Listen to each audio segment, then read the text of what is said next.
ఈ శరీరము ఒకప్పుడు ఉండి, ఈ శరీరం అంటే ఇదొక కణ సముదాయం.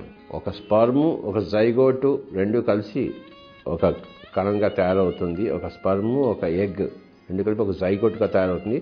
అది ఆ కణ విభజన జరిగి ఆ యొక్క అండము ఒక పిండమై ఈ యొక్క శరీరం అనే బ్రహ్మాండంగా తయారైంది. అండ పిండ బ్రహ్మాండం ఒక కణంలోంచి వచ్చిన మహాసముదాయ క్షేత్రము ఈ శరీరం. ఈ శరీరము నఖ నుంచి శిఖం వరకు ఇదొక బ్రహ్మాండం.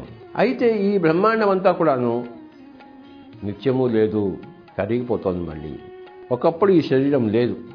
ఈ శరీరం పుట్టి 61 సంవత్సరాలైంది. అంతకుముందు 62 సంవత్సరాల కిందట ఈ బ్రహ్మాండం లేదు. ఇంకా కొన్ని సంవత్సరాల తర్వాత ఈ బ్రహ్మాండం కూడా మళ్ళీ ఉండదు. ఇది కొంతకాలం ఉంది, కొంతకాలంకి ఉండదు, కొంతకాలంకి ఇంత లేదు. కనుక ఇది అనిత్యము అని ఆధ్యాత్మిక శాస్త్రంలో, స్పిరిచువల్ సైన్స్లో మనం తెలుసుకుంటాము. కనుక ఇది అసత్యము అని అన్నారు.